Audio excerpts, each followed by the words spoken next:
گلنور اور جادوئی پریاں۔ ایک چھوٹی سی لڑکی گلنور اپنے نانا کے ساتھ گاؤں میں رہتی تھی۔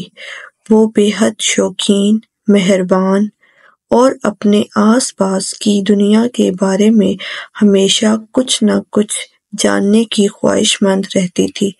ایک شام جب گلنور اپنے نانا کی کہانیاں سنتے ہوئے بستر پر لیٹی تھی، اس نے تاریک رات میں چمکتے ستاروں کو دیکھا اور سوچا، کیا آسمان میں پریاں رہتی ہیں؟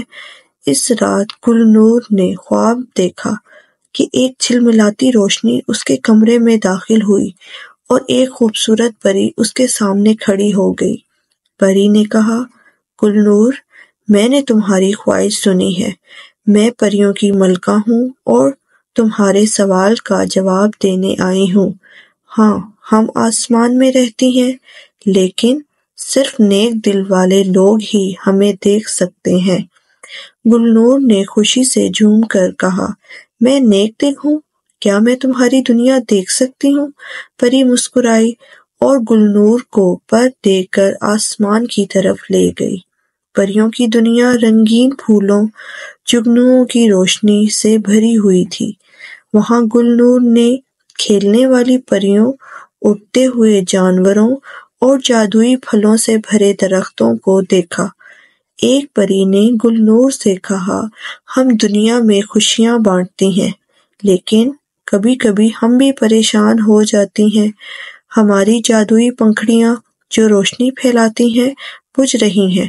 گلنور نے پریشان ہو کر کہا، میں مدد کر سکتی ہوں۔ پریوں کی ملکہ نے بتایا، ہماری پنکھڑیاں محبت اور خوشی سے کھلتی ہیں۔ اگر تم دنیا میں محبت اور خوشی بڑھاؤ تو ہماری پنکھڑیاں دوبارہ چمک اٹھیں گی۔ گلنور زمین پر واپس آ گئی۔ اس نے اپنی خوشیاں دوسروں کے ساتھ بانٹنا شروع کی۔ وہ بیماروں کی مدد کرتی، بھوکھوں کو کھانا کھلاتی اور لڑائی کرنے والوں کو ملاتی۔